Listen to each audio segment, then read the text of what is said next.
The deep jungles of Central and South America had always been shrouded in mystery, a place where the spirits of the land watched over those who dwelled within.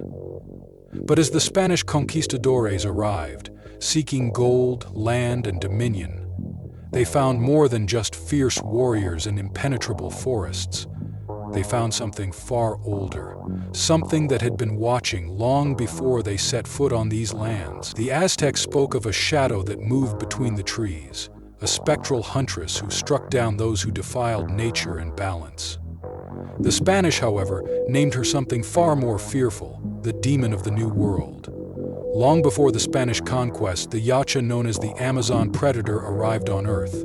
She was no ordinary hunter. Unlike others of her kind, who often sought only the most dangerous prey for sport, she had developed a deep admiration for civilizations that thrived in harmony with their surroundings.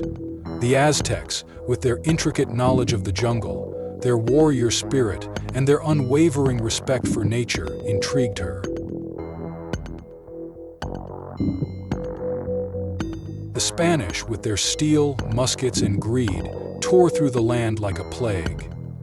She watched as they ravaged villages, slaughtered warriors, enslaved men and women, and desecrated sacred grounds. They fought not for honor, not for survival, but for power, wealth, and bloodlust. This was not the way of the hunter. This was not a contest of skill and strength. This was barbarism. The Amazon predator could not ignore such dishonor. As the Spanish marched deeper into the jungles, the bloodshed continued. Hernán Cortés, leading his forces alongside his indigenous allies, sought to overthrow the mighty Aztec Empire. But he had not foreseen the terror that lurked within the green abyss. The first bodies were found hanging from the towering ceiba trees, skinned and gutted, their weapons and armor torn apart like mere twigs. Muskets and crossbows were no match for the unseen terror. Soldiers vanished in the night, their screams echoing through the foliage before being silenced forever.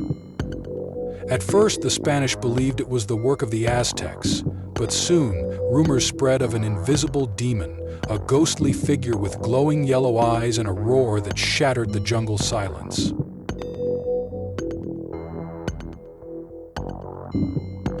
The conquistadores became hunted. Cortés sent his best men to track the beast, but they never returned.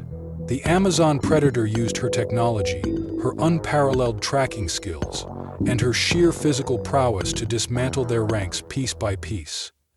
She was methodical, her strikes precise and deliberate, targeting those who had committed the most brutal atrocities against the indigenous people.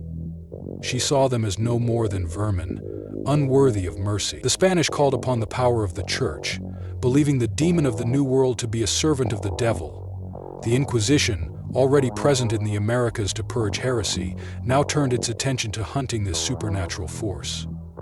They armed themselves with holy relics and prayers, but none could protect them from her plasma caster's wrath or the razor-sharp bite of her wrist blades.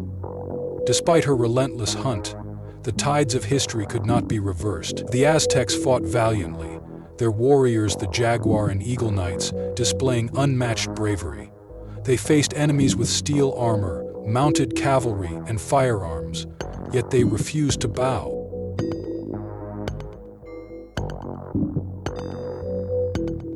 Even as their empire crumbled, they fought to the last breath, embodying the very spirit of warriors that the Amazon predator admired. As 1521 neared, Tenochtitlan, the grand capital of the Aztecs, lay in ruins. Disease, betrayal, and superior firepower had turned the tide irrevocably in favor of the Spanish. The Amazon predator, having witnessed the fall of the civilization she respected, knew her hunt had come to an end. One final act remained. Before she vanished into the depths of the jungle, she struck one last blow.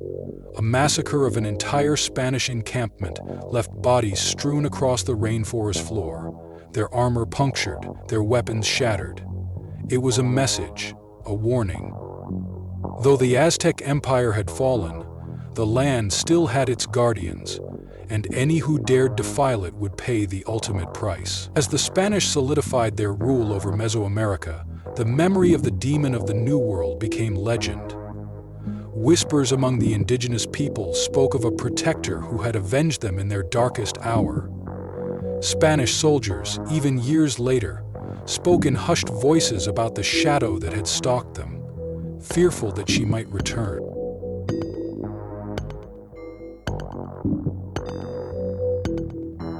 And perhaps, somewhere deep within the jungle, she still watches, waiting for the next invader to dare defile her hunting grounds.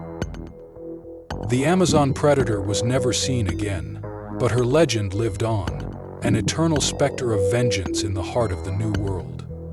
Centuries passed, and the world changed. The dense jungles that once concealed her presence became battlegrounds of war, deforestation, and greed. But whispers of the demon of the New World never faded. Some spoke of lone travelers disappearing without a trace, of poachers found mutilated deep within the Amazon, and of drug cartels vanishing overnight, as if consumed by the darkness itself. Modern hunters, mercenaries, and even special military units sent to these regions often reported strange sightings, an unseen force stalking them, watching from the trees. Some managed to flee, whispering in fear about an ancient terror reborn.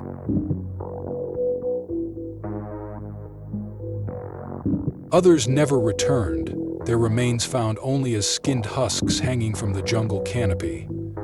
As the world encroached upon the sacred lands, the Amazon predator, or perhaps her successors, continued their eternal hunt. Whether a new generation of Yautja had taken up her mantle, or if she had survived through the centuries, adapting and evolving, none could say. But one thing was certain: the jungle still had its guardian, and she would never stop hunting those who defiled it.